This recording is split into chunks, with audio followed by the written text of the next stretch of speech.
Today, we are going to explore a principle that is, well, it's as old as life itself, a fundamental truth that really governs both growth and decay. We're talking about the law of exercise. It's a question we've all asked ourselves at some point, right? Maybe it was a skill you used to have that's just gone, or a language you once knew that just seems to slip away. It's a universal feeling. So why? Why is it that we lose what we don't use? Let's get into it. All right, so let's dive right in.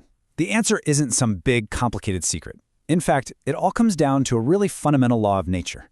It's all about understanding this one core idea, the principle of use. At its very heart, the law is incredibly simple, but so profound. It says that anything that isn't used over and over again, it just grows weaker. Think about it. From our muscles to our memories, any path we don't travel eventually gets overgrown. You could almost call it nature's ultimate use it or lose it policy, and it's written right into our biology. Okay, so if not using something leads to weakness, what about the other side of the coin? How do we actually build strength and create growth? Whether we're talking about the gym, our minds, or even our work, it all boils down to action.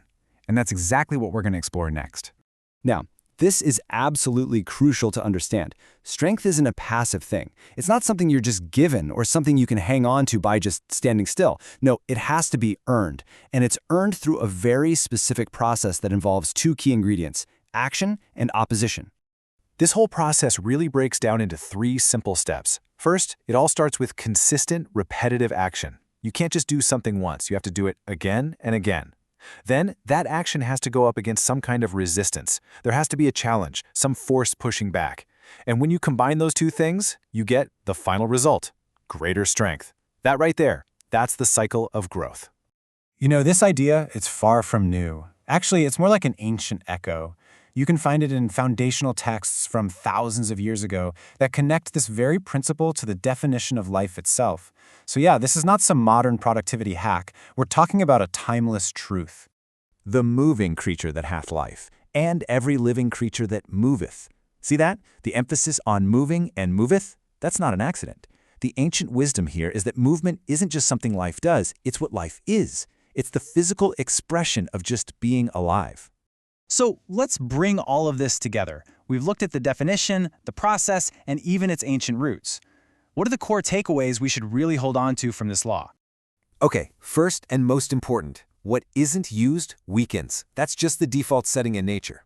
Second, strength is forged by pushing against resistance. That challenge is what sparks all growth. Third, movement is absolutely foundational to life. It's not some optional extra. And finally, you have to remember that real growth, it's not a one-time thing.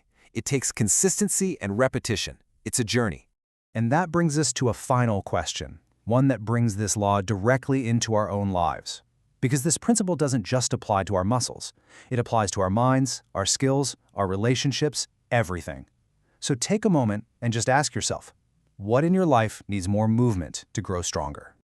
If this explainer was helpful to you, please like, comment, and subscribe to help the YouTube algorithm get these videos out to others. Thanks for watching this Principles University presentation, and we'll see you in the next one.